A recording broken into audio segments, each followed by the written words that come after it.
ECSI fans, you want to revolutionize your sports investing habits? Allow me to tell you about WagerWire. WagerWire is an app that helps you become a superior bettor by allowing you to sync all your sports books and track all your bets in one place. See your current action, your betting history, and stats. You could also sign up for sports books and collect bonus offers. Follow them at WagerWire on X, as it's the best account on the platform. Head to App Store or Play Store now and search WagerWire and download the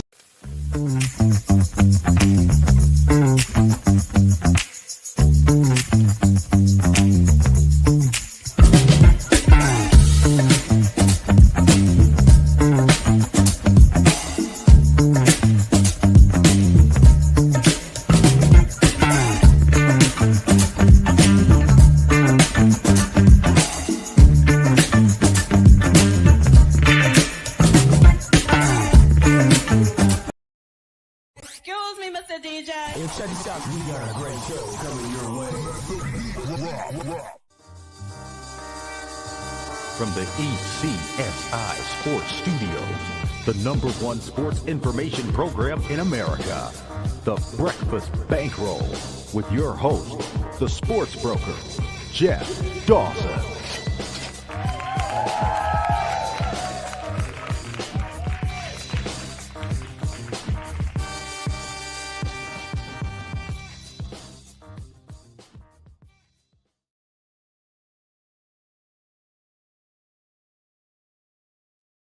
Good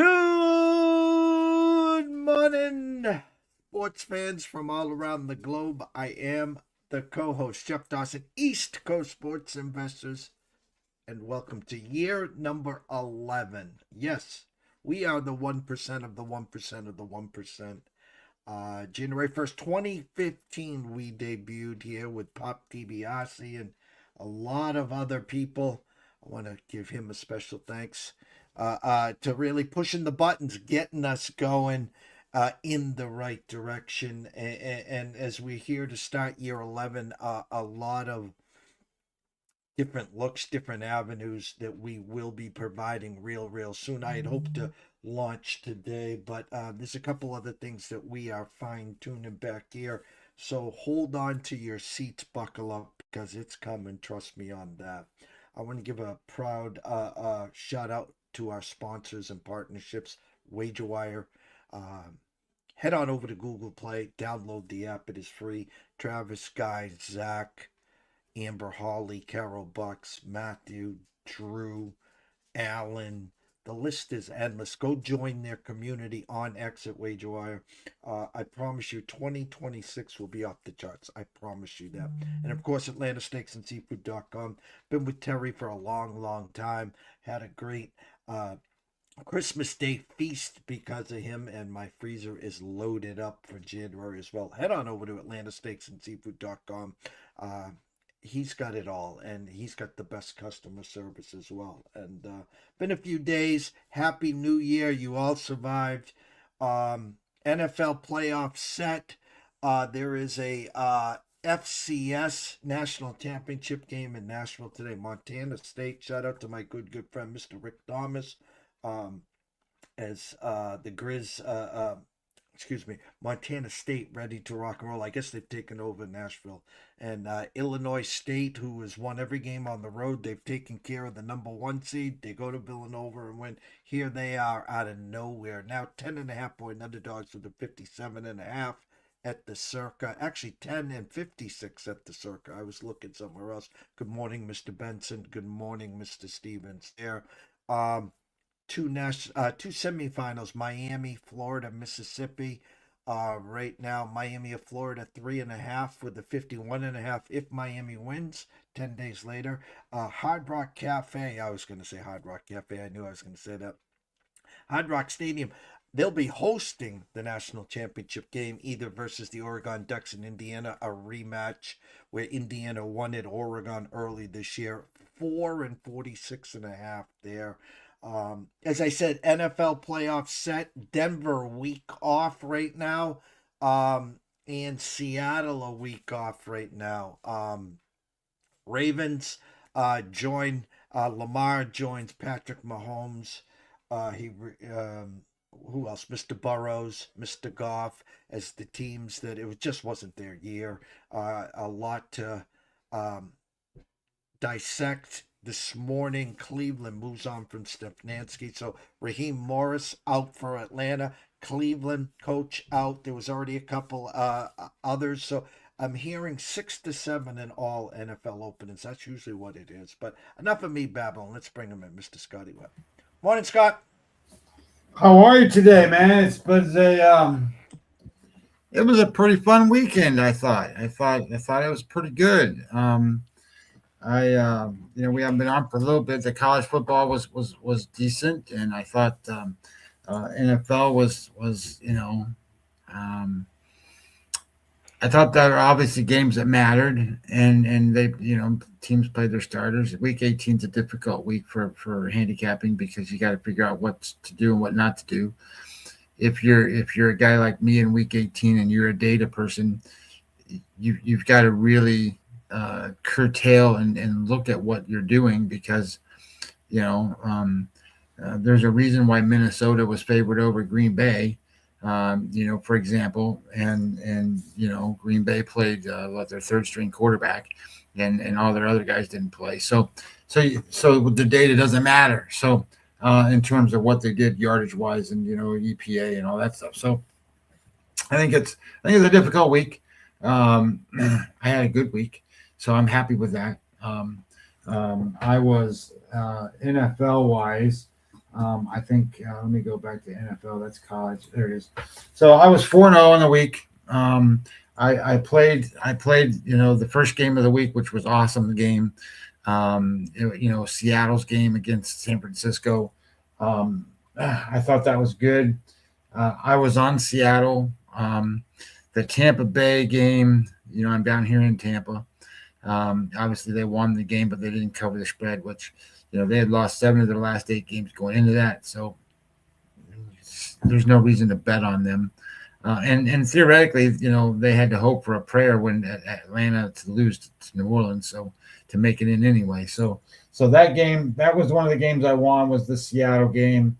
I won Buffalo yesterday, and that was an interesting spot because, I bet Buffalo at -7. When that game kicked off, it was like -15. So and I'm sitting there thinking, why is it -15? Because Josh Allen's not going to play. And I think everybody thought he was going to go play because they said he was good to go. Well, he went out there and took one snap, and out he went. But they did win the game. They crushed the Jets. So that was good. And then the game that was the deciding winner for me was I played the Denver Los Angeles Chargers game. Denver obviously trying to be the number 1 seed, and these are 2 really good defenses. So I bet under 38, and it didn't even come close to 38. But I also bet Denver to cover 13. Now I know it was 14.5, 15 when it was a kickoff, but and I know they covered all of that. But the reality is they didn't cover till the very end. But that was great for me, and it was exciting football. And I did not bet last night's game, the Baltimore and Pittsburgh game, which I thought was kind of soap opera-y the way it turned out. And up and down the field, they couldn't go up and down the field at the beginning, and then they went up and down the field in the fourth quarter, and turnovers and missed field goals and blah blah blah, all that stuff. So soap opera-y kind of finish. But good for Pittsburgh. They had the better record, if you want to call it that. I don't think they're the better team, but they have the better record. So you only have one team that's not over 500 making the playoffs this year. I have to ask you a question. I went back a handful of weeks ago when Pete Carroll kicked the field goal with the Raiders with basically no time. And that was a big thing on social media. He knew. And in all honesty, if you were a playoff team or potential playoff team, points do matter. Points differential does matter at some point. So I got that. Minnesota opened up 7.5. They closed at 13.5. That was the number, 13.5. And it's 16-0. Last play of the game, 4th and goal from the 4, and they kicked the field goal. Now, I thought social media would take that spot and push it to the moon. But again, you still had the Pittsburgh game coming up against Baltimore. Listen, I've been doing, between you and I, we've been betting over 100 years. My first wager was in '75. I can guarantee you weren't far behind there. My question to you, just having a little Monday morning banter here, in what world does he kick that field goal? None. I don't know. He just don't want to be shut out, or maybe there's some kind of personal history with that team or whatever. I don't know. There's no rhyme or reason why that should have happened that way. There's stuff that happens in these games, and here's one of the things that drives me crazy is about social media, and about us gamblers, if you want to call it that. And it's the true, I guess the best way to say this, it's the true nature of what kind of gambler you are. So if you're just sitting there going through and going through your Twitter feed or whatever, and you're going through it, and um, the first thing that pops up is some guy that's bitching about the referees and this call and the referees for that, and it could be a basketball game, it could be a football game, in baseball it's balls and strikes, and all that other crap. So what does that tell you about the nature of that particular person? Well, what it tells me is that the people that are complaining about the calls and all of that kind of stuff, they weren't on the right side of the bets. It's not one call that changes the outcome of a game. Games are, in football, they're 15 minutes each quarter. So you got an hour's worth of actual play, and one call is not going to change the dynamics of that. One call can be highlighted and certainly change a momentum of a moment in time, and change the points and different things and stuff like that. But you have the whole hour of football. And in baseball, you got 9 innings or 10 innings or however many innings they go. And a basketball game is the same kind of concept. So when I see people, the first thing they do, and this guy Jared Smith he's a host and does a lot of stuff. First thing I see when he picks on is, the referees decided to get involved in this game. Look, you are a gambler on these games. What the referees do is not of your concern. You're betting on whatever side you bet on whatever total you bet on whatever under you bet on whatever team total or whatever you bet. The reality is that you're along for the ride. You did all the pre-work. Now it's to watch the result happen, and the referees don't have anything to do with your particular bet. And I say that and take this into consideration. That might not be the case in the NBA. So the NBA, those guys might be it might be a whole different story. But then, which is why I don't bet basketball much. But anyway, the point being is, and especially the NBA. So especially as you go down and look through some of this stuff, please understand that you can tell me until your face is the color of Jeff's shirt, blue is blue, and you can complain all you want to, and you can throw these things back at your sports book and go, this is blah blah blah blah blah, I want my money back, all that stuff. If you do that, you're not really doing it right, and you're not really doing a good job of making your bets. It's just not the way it works. Correct me if I'm wrong here, Scotty. The NFL, unlike a lot of the other playoffs, almost does a reset. In other words, they don't set up the brackets, and if there's an upset, that team keeps moving. Correct? Yeah. So I did a lot of work. The reason I'm asking is because there's really two big pivotal games here. In other words, again, Denver's got the week off. They're the 1 seed. Seattle's got the week off. They're the 1 seed. But the 7 seeds, one of them is a favorite. And of course, that is Green Bay was opened up 1.5. Now Chicago's the favorite there. And then the Chargers are catching 3.5 at New England. And so my question to you again is, and I'll use the Packers as a big example because you want to stay away from Seattle, but you also don't want to have to travel to Philly if Philly beats San Fran. How big was that game, San Fran Seattle? San Fran beat Seattle. They got the 1 seed. They got the week off. Their asses don't have to move. The Super Bowl's there. Now instead, they got to travel all the way to Philly.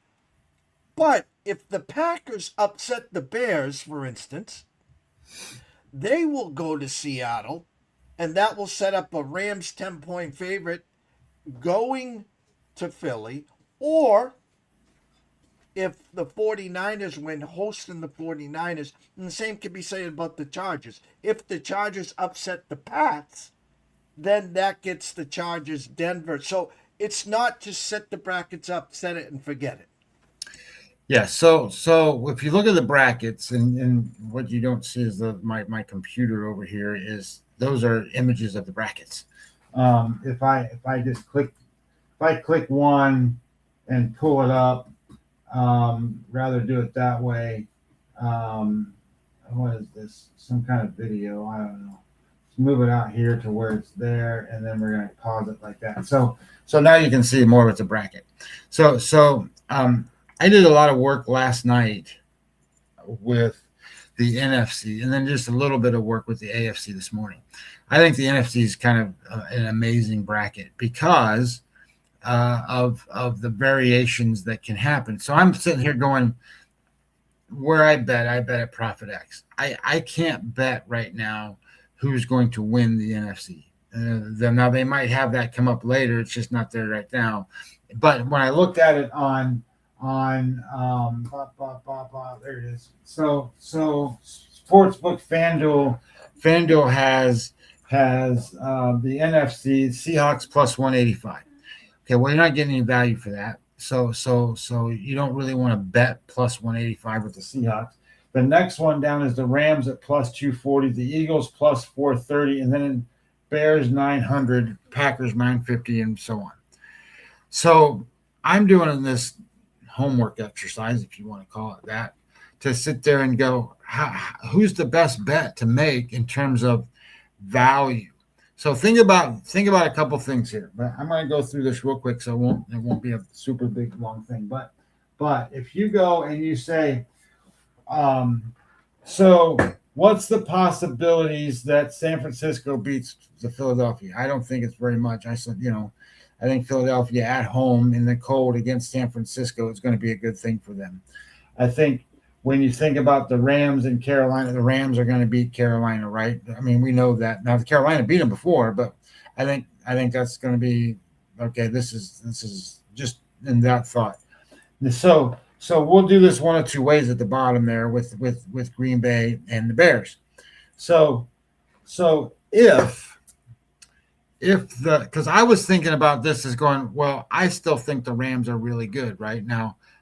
I think there's some chinks in their armor. I don't think they've played well the last couple of weeks. But that said, so if the Chicago Bears win, the Philly wins, and the Rams win, the Rams' reward is to go play Seattle. That's who they're going to go play because they're the 5 seed, and that's where they go. They would go play Seattle, and then Philadelphia would play Green Bay or Chicago, and Philadelphia would play at Chicago. So I'm sitting there going, okay, Carolina's Rams got a pretty good break, but by playing Carolina, well, now they got to go play Seattle in Seattle. Can they beat them? I think they can, but it's still going to be a game, and they're going to be the underdog this time.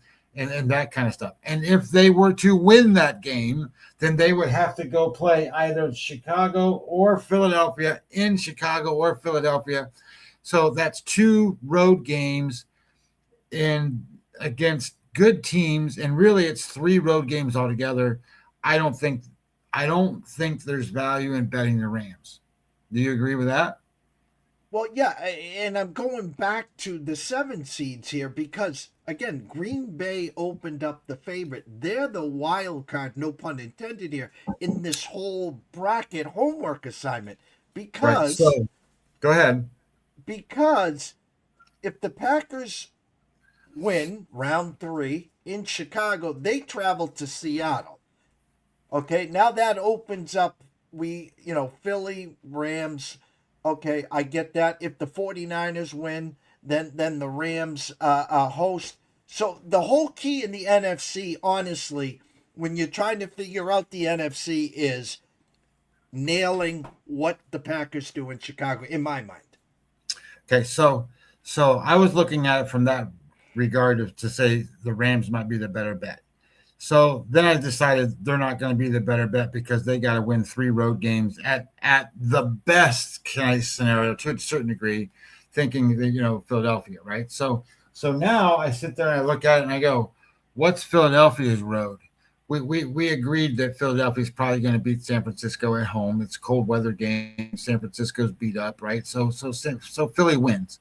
So that means Philadelphia. Then we look at Green Bay or Chicago.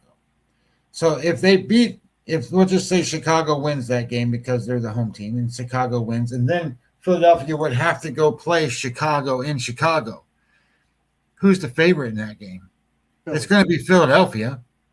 I mean, the Packers are opened as a favorite in this game, so the Eagles are going to be favored over the Bears.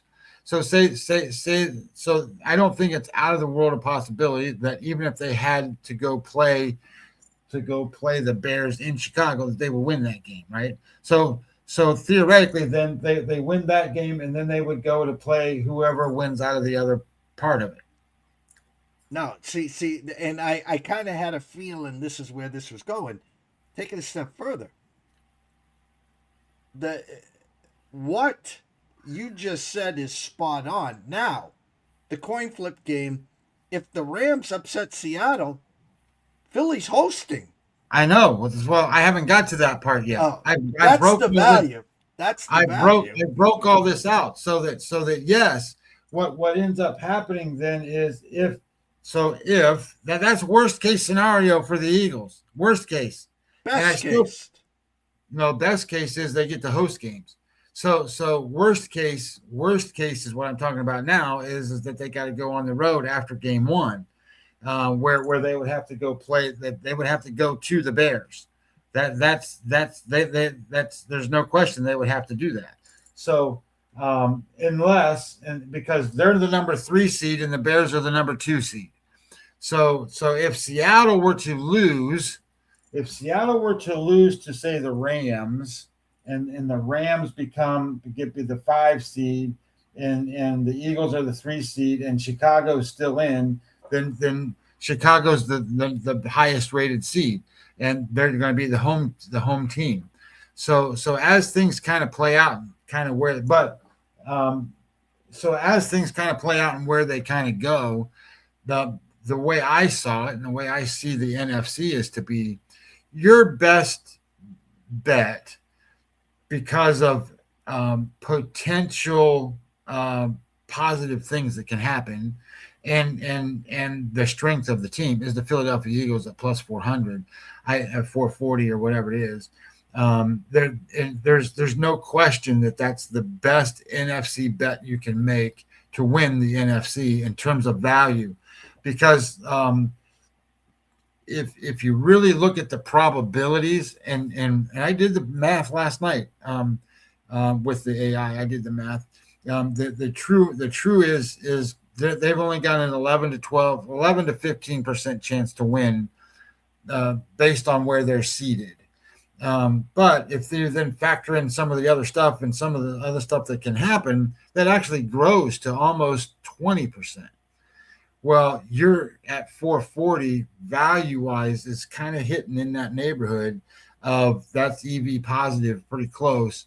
And the reality becomes is there's only one team that's EV positive on all of this, unless you're going to take a super long shot, like you're going to,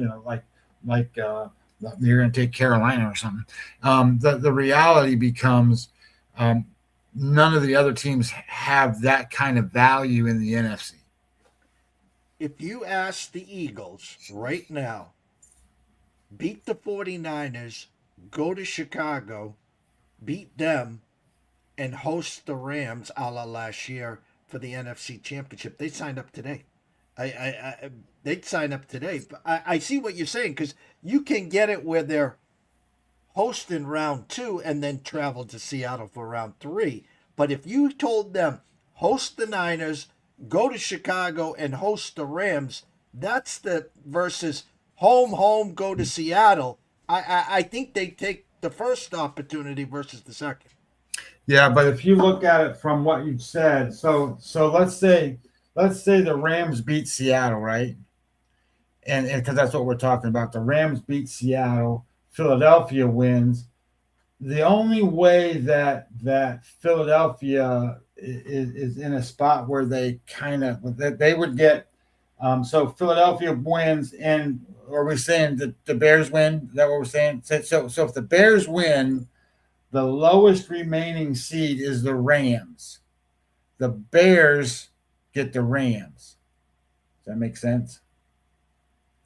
If the Bears win, the Eagles win, and the Rams win. Okay? Yeah. Rams go to Seattle. Yeah. Eagles go to the Bears. Yes. And then I'm sorry, Eagles go to the Bears. My saying then is the Eagles beat the Bears, the Rams beat Seattle, the Eagles are hosting the Rams in the NFC title game. Yes, and they'll be that's correct. favored. Yes, that's their best path. Yeah. So I think my opinion is that you don't bet Seattle because you're not getting enough value. You certainly don't bet the Rams because I think the Rams have it pretty rough. And I think you got a pretty good you got a pretty good shot if you take the defending champions as I guess the best way I can say it. All right, let's take a quick look here in the AFC. Denver on a bye. 2 versus 7. Pats are 3.5 against Chargers. Buffalo 1.5 at Jacksonville. 6 versus 3. And Houston 3 points at Pittsburgh. Okay. If you sent me $100 to bet on Pittsburgh, I'd send you $200 and tell you to take the bride out. Okay, so I'm just, and I don't care what anyone else says. Houston, for weeks has been the team in the AFC if they're gonna make a move here. So I'm playing Houston wins. Buffalo and the Jags is an absolute coin flip, and then the Chargers, Patriots. So again, I was using the 7 in the NFC, which was the Packers control the most chaos. I'm going to use the 6 here in the coin flip game. Buffalo beats Jacksonville. They travel to Denver, unless the Chargers upset the Patriots. So let's just play along for a second, Scotty. Buffalo upsets Jacksonville. They go to Denver. Patriots win. Houston wins. Houston has to travel to New England. Buffalo travels to Denver. Or if the Chargers upset the Patriots, the Chargers then go to Denver. Jacksonville beats Buffalo, and they host Houston. In which scenario do you think is most probability of happening? Well, I think obviously Houston beats Pittsburgh. I think that way. I mean, I think New England beats the Chargers, and I think that because it's cold weather game and it's a spot where I think New England can win that game. Buffalo, if they beat Jacksonville, it's because Josh Allen's Superman. So I mean Jacksonville's playing really good. So if they win that game, then they go play Denver. I don't think Denver is a number 1 seed that's not beatable.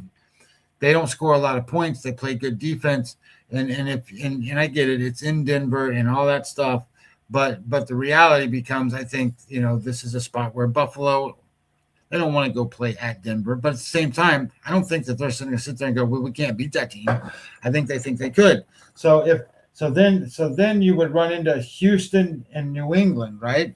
So if you had Houston and New England, and you sat there and kind of coin flipped that game, in my opinion, my overall impression would be is that I really think New England would beat them. And the reason I say that is because I think New England's got more firepower. I think their quarterback's in a position, that he would be all right. And it's a home game. And I think Houston doesn't have enough offense to get all the way through this thing. Anyway, that said, I think Buffalo can beat Denver. So we're sitting here going, well, I don't want to bet these big number 1 favorites. So you got to pick somewhere down the road. So then you'd end up with then you end up with Buffalo playing New England, and New England hosting that game at the end. Is kind of the way I see it. Now, all that being said, Jacksonville, in my mind, is the big wrinkle because I think Jacksonville can beat Buffalo. I think if Jacksonville beats Buffalo, then that means Houston has to go play Denver. And I don't know who wins that game. I'm betting under. Now the two defenses, offenses aren't going to score anyway. And then you have Jacksonville having to go play New England. Now, you can say what you want to. Jacksonville's defense is not as good as Houston, but it's a top tier defense. It's really, really, really good.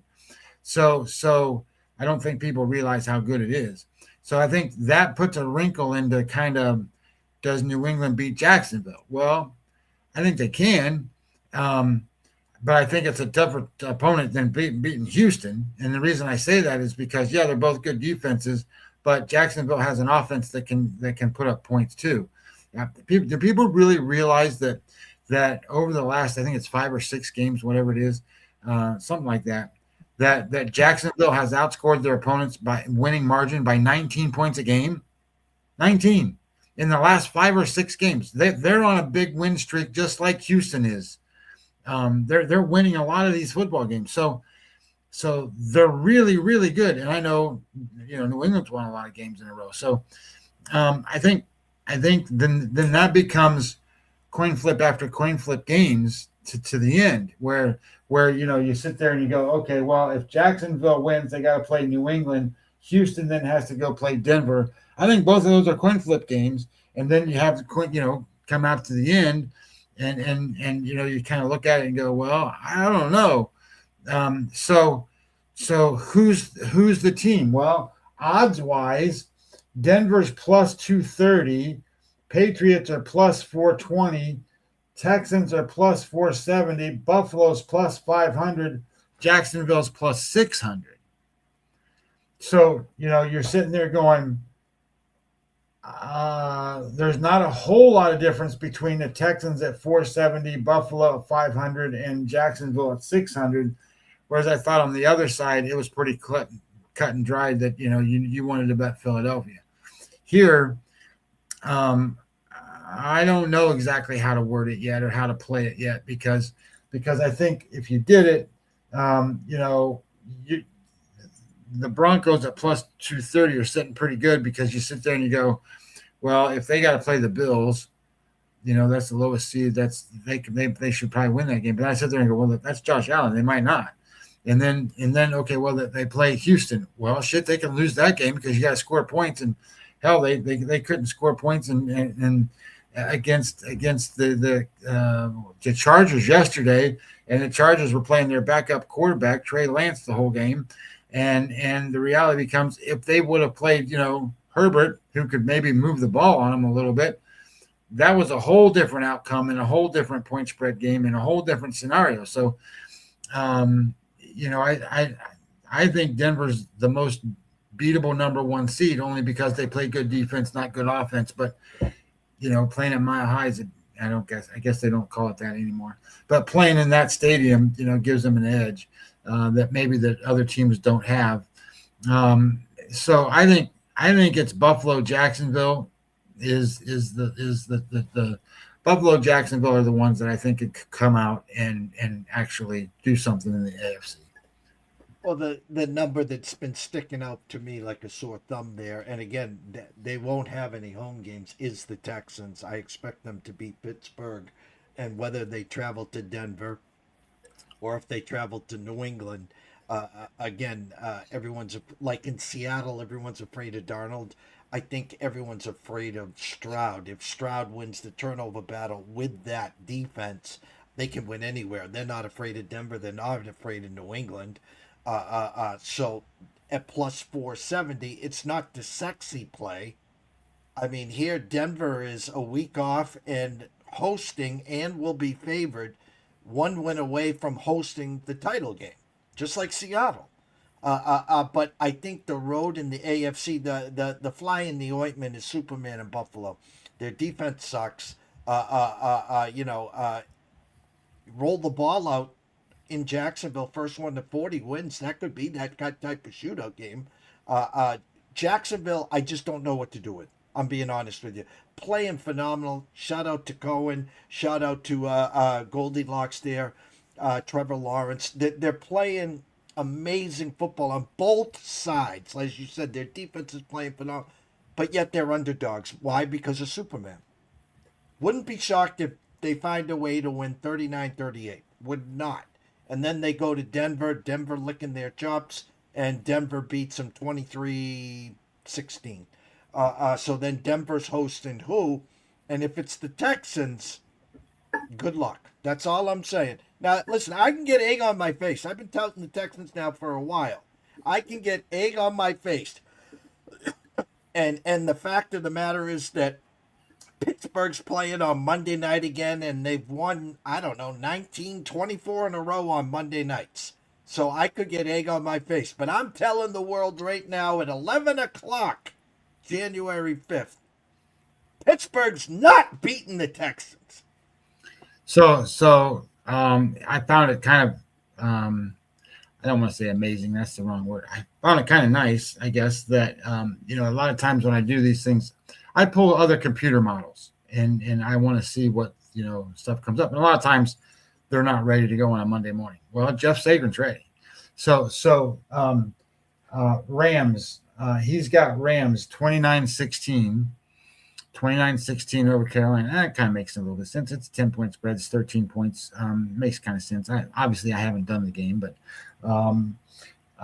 Green Bay and Chicago. His computer couldn't pick it out. It's 23-23. He doesn't have a game winner in that one. Jacksonville, Buffalo 21, Jacksonville 28. He's got Jacksonville to win that game, which then obviously would change the dynamics of what Houston's path could be, because then they got to go play Denver. San Francisco 23-21 over Philadelphia is what his computer picked. I don't see that at all, not even remotely at all. But whatever, we'll see how it all plays out. Chargers 19 and New England 26. So I think here's one of the things I don't think people are giving some of these teams enough credit for. There's a lot of really good defenses in the NFL, and there's a lot of really good defenses in the NFL playing in these playoffs. So if you're a team that's going to play a team that doesn't have a really good defense, you're in trouble. Which brings up the next one. Houston 24, Pittsburgh 19. Look, Houston's not going to give up 19 points to Pittsburgh. Houston's going to shut them down more than that. And the reality becomes is you've got a middling defense with Pittsburgh. You've got a middling defense in San Francisco, right? You've got a middling defense in Chicago, and you've got teams that like Jacksonville, like Denver, like Seattle, like even Philadelphia, who's gotten better and better and better on defense. Those aren't middling defenses. Those are defenses that are top tier, and those defenses have to be beat. So your offense has to beat them. Whereas in some of these games, your offense can hang around, score. Your defense wins the game because your offense kind of hangs around and scores. And that's kind of the way Denver won yesterday against the Chargers. Look, the Chargers play good defense. They don't play great offense. I mean, Herbert's a pretty good quarterback, but at the same time, he's a pretty good quarterback. If you watch them play, Herbert is, I would say, if Josh Allen is 1A or 1, Herbert's 1A. Herbert runs around like a crazy guy. Herbert scrambles and gets the same kind of stuff that Josh Allen does. He throws the passes the way Josh Allen does. He keeps those drives alive like Josh Allen does. They don't have a running game there. They got a rookie running back that is doing pretty well, but they play good defense, and that quarterback keeps them in the game. And it's kind of the same way with Buffalo, but Buffalo's more proven, done it forever. And the Chargers aren't really that way, so we'll see. But you can bet on defense and win these games. So think about that a little bit. And then when you've got two good defenses matched up, think about the kickers, think about the coaches, think about the quarterbacks who are going to come down to the wire to make this happen. The only other caveat that I'd like to add to this whole thing is if you're a data guy like I am, and you're going to run numbers and do these different things for these games coming up in the playoffs, do yourself a favor. You can run them today. You don't have to wait. You don't need any more information. Do not use Week 18's numbers. You don't want to use backup quarterback information, data, guys resting, all that stuff to dilute the truth of what a team really is worth. So you've got the data. Whatever your data was up through Week 17, whatever it was for the last 4 or 5 games, that's what the data you want to use to do the data or to do your point spreads and matchups and different things for this coming playoff week. Not sure if I'll be back tomorrow morning. Wife has had rotator cuff surgery. Will be on the DL for 4 to 6 weeks. If the surgery's in the morning, I might be dark. Me and Scotty are going to be back. If that's the case, Wednesday, Thursday, Friday. I don't want this to turn into a 2-hour show. It is re-entry Monday. So I'll lead in this way, Scotty. What shocked you more, Ole Miss beating Georgia or Miami beating Ohio State, and why? Well, it wasn't the Ole Miss game that in terms of shock value. The shock value is that Ohio State lost outright.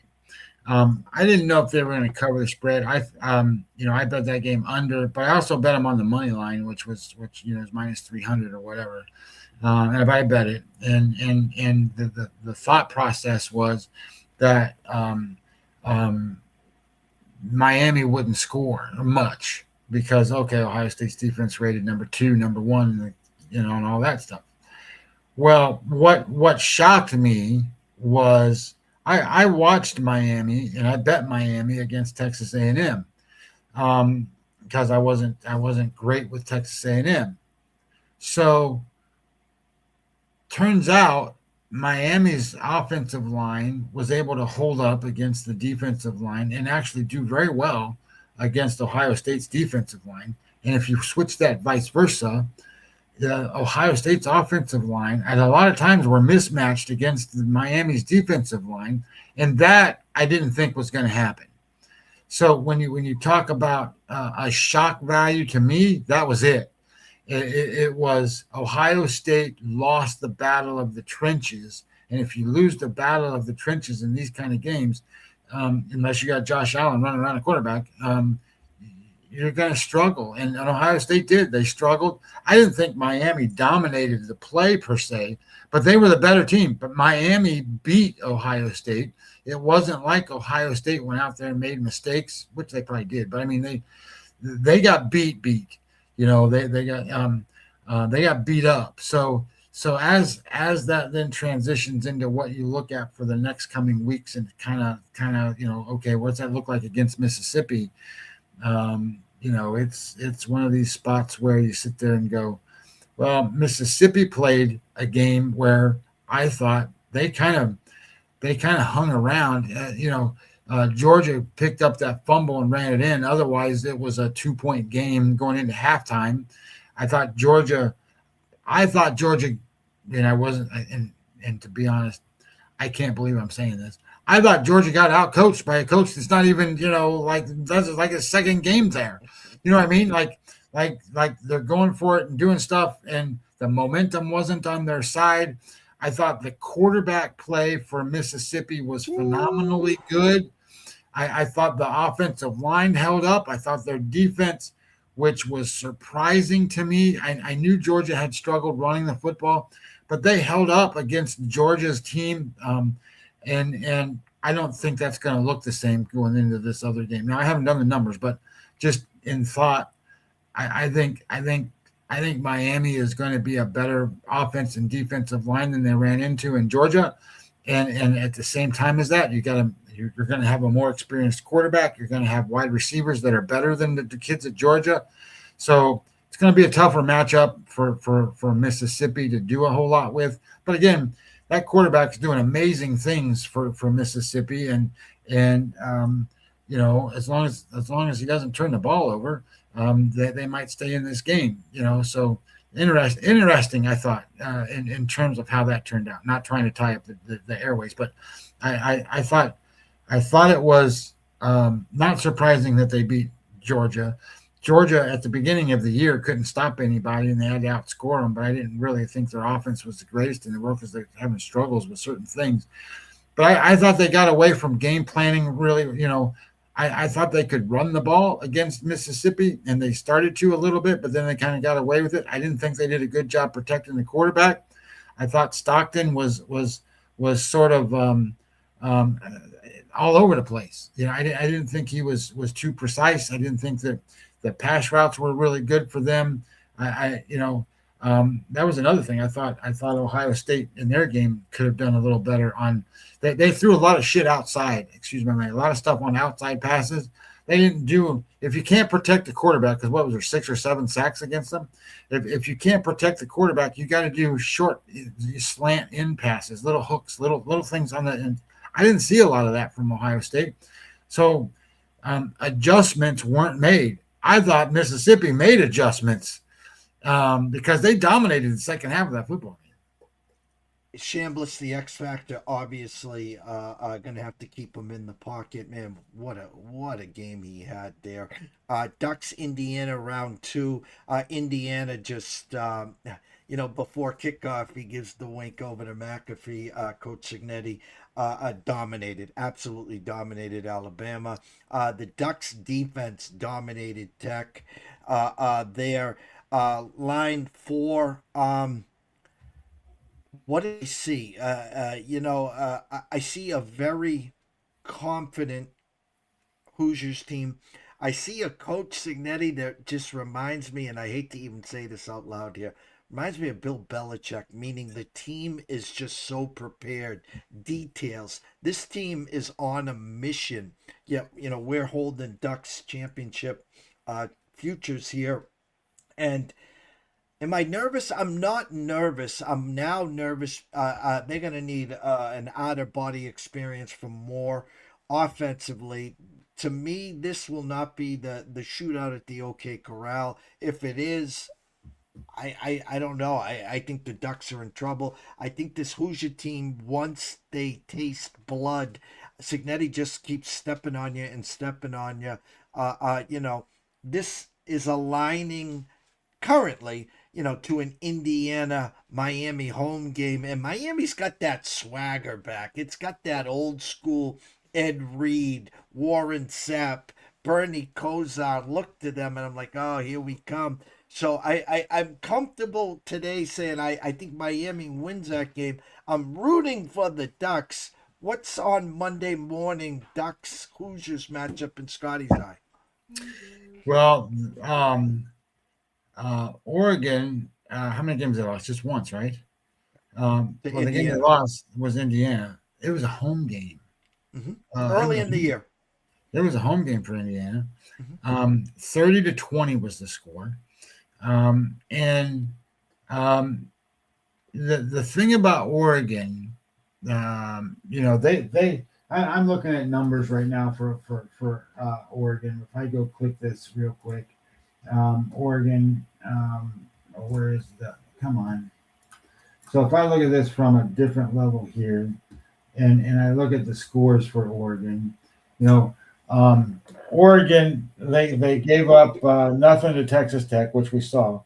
They gave up 34 points to JMU, which we saw that too. That was kind of a disgusting 34 points. They gave up only 14 to Washington, 27 to USC, 13 to Minnesota, 13 to Iowa. Now that Iowa game was 18-16.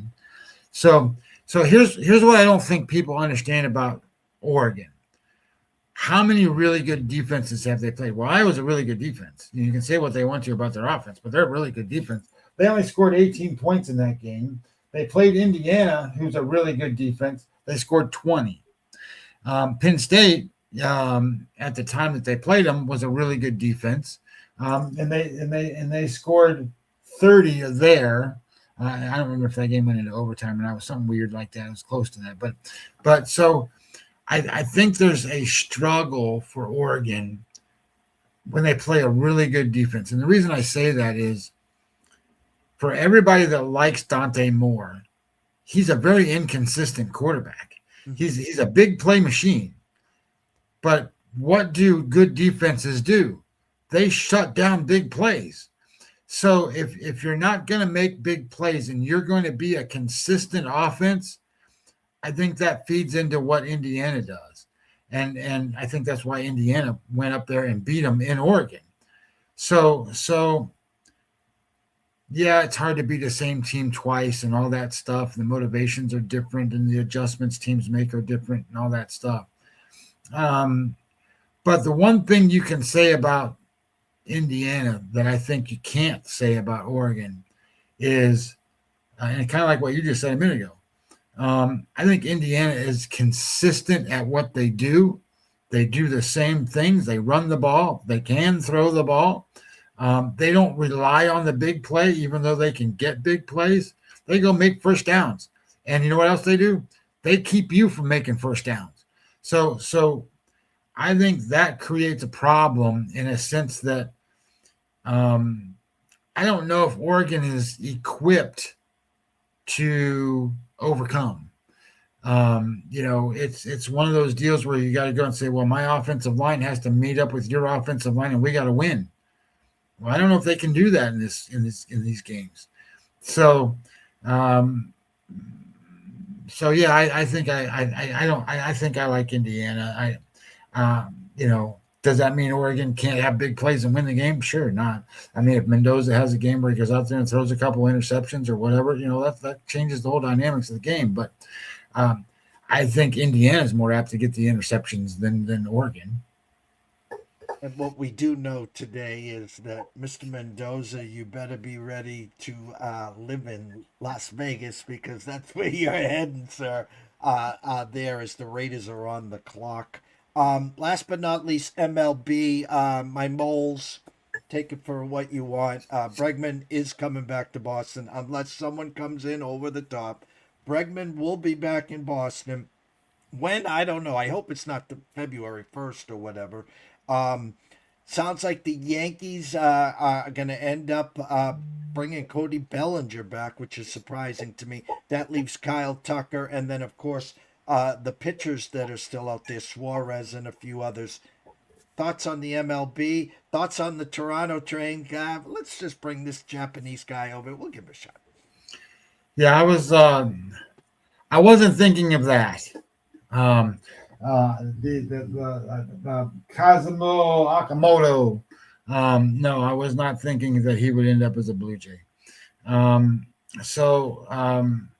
Because now I sit there and go, well, what are they gonna do with Bichette? That means I don't think they're gonna sign him. And then does that mean they're not going to be in on Tucker? No, I think they still can be in on Tucker. So anyway, I think that's probably the route that they want to take at this point is they bring in this Japanese guy and then they're gonna try to sign Kyle Tucker or something.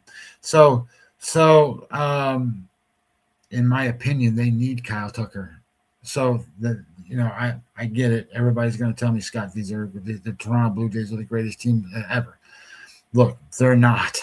They're not the greatest team ever. Trust me.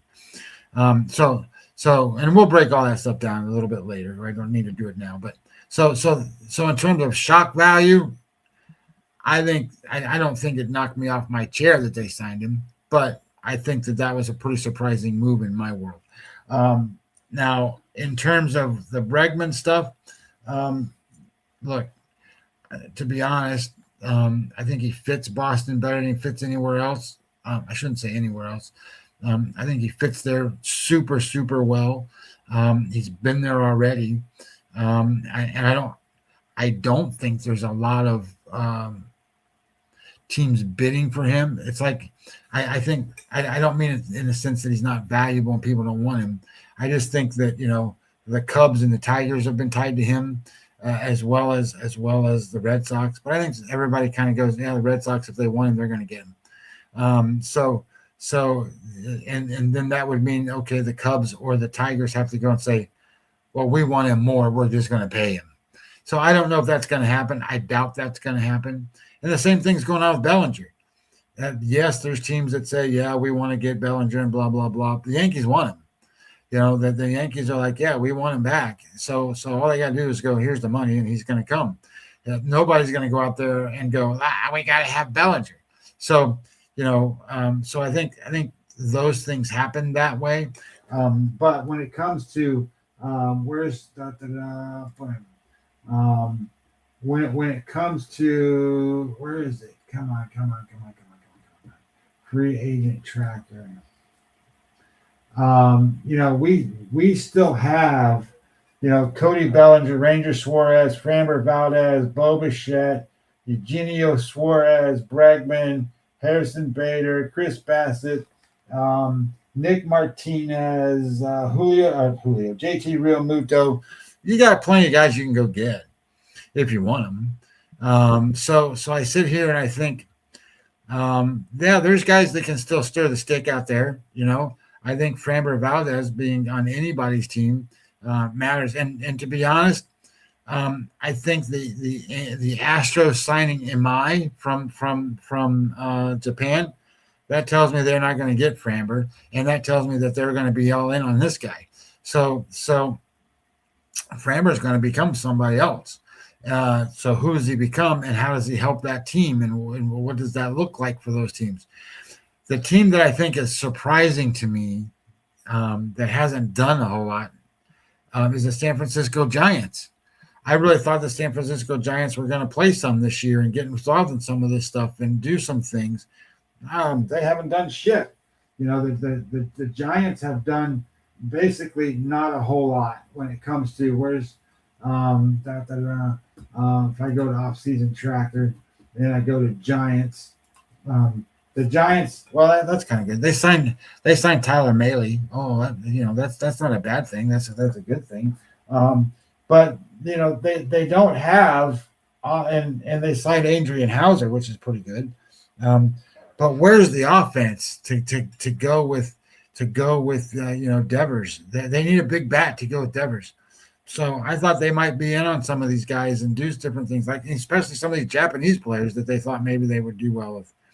Surprised that they haven't done a whole lot.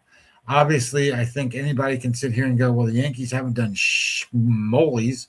So are they going to do anything or not? I don't know the answers to those questions at this point. I think the Yankees need to answer some questions about what they're going to do with Volpe. I think they, like I've always said this a lot of teams, I think, overvalue their players. I think they overvalue Volpe. Now, he's not a bad player, but, I think they overvalue what his worth is to that team. And especially now that he's hurt and coming back from shoulder surgery and some of the other stuff that he's got to deal with. So I don't know what the Yankees are doing. If they don't upgrade, right, it's going to be one of those thoughts. However, having said all of these things, and it comes out this way because when I was looking at playoff odds, right, we were just talking about playoff odds. My computer set up to look at baseball. So that's what it does. It's just set on, and then I got to switch it to look at anything else. So if I go back to what it's normally set for, if you want to go to FanDuel today and you want to bet on who's going to win the American League today, right now, the Yankees are plus 360. The Mariners are plus 550. The Astros are 650. The Red Sox 650. The Blue Jays 700 and the Orioles 1,000. What the hell is going on in a world where the Yankees are that big of a favorite and they haven't done jack snot over the thing? Look, I get it. The Yankees are pretty good. They're always going to be pretty good. That doesn't mean they're going to win anything. The one thing I will tell anybody that wants to listen to me this year, as just thinking off the top of my head. Everybody and their brother loved the Baltimore Orioles last year, before all their guys got hurt and before all this stuff was going on and before they all hit we didn't play very well kind of rut. Well, if you go back, what happens to those players? Those players are going to play at least to their average or if not better. They're going to be really good, the Baltimore Orioles, on offense when they weren't last year. They're going to be a lot better. They got, some more pitching and some more stuff. Look, the Baltimore Orioles are going to be a team to watch in the American League East. I don't know what Tampa's going to do. I mean, Tampa's done some things. They're kind of weird looking team now. So we'll see what happens there. I think obviously Boston needs Bregman. They need a bat in that lineup. So that would be great if they get him back. And they can build, they can build from that. And the Yankees haven't done anything. So, but that said, they don't do anything, but they get Garrett Cole back this year. So that's like, oh, we just landed a free agent, sort of. If he can pitch. So we'll see. I don't know. Baseball's so fun for me, and WBC's coming. So I'm so excited. Check our timeline again. I don't know the show schedule yet for tomorrow. We're waiting on surgery notice for the wife, whether I'll be dark tomorrow. If I am, me and Scotty will be back Wednesday, Thursday, Friday. I'll bring in Andrew McGinnis as well on Wednesday and be on his channel on Friday. Matt Grissom and Nick Hathcote will be on in the middle to late week to talk 2 NCAA championships. Again, everyone watching and listening, we can't thank you enough. Thank you so much for 10 full years of public service. This is the start of our 11th. If you haven't already, do us a small favor. Head on over to YouTube at East Coast Sports Investors. Subscribe. It's free. We're trying to get up to 12,000 subscribers. Head on back to X. Go follow Scotty at Webby20MLB. Come follow me at EC Sports Invest. And tell a friend, retweet the show. We got some big stuff brewing back here. Was hoping to launch this week. It's going to be a couple of weeks till we get that up and running. And then we will be your number one baseball show for sure, me and Scotty, once the season gets going. We're going to wet the whistle with the WBC, as Scotty said. Maybe we'll get some live game shots, as Scotty potentially could be at one or two of the games there. So we got a lot to work on as well. So again, thank you guys so much for all the love and trust and support. Year number 11 at East Coast Sports. For myself, Jeff Dawson at EC Sports, and that's the one and only Scotty Webb at Webby20MLB. Shout out to the Wager Wire community. Thank you guys so much, and stay tuned.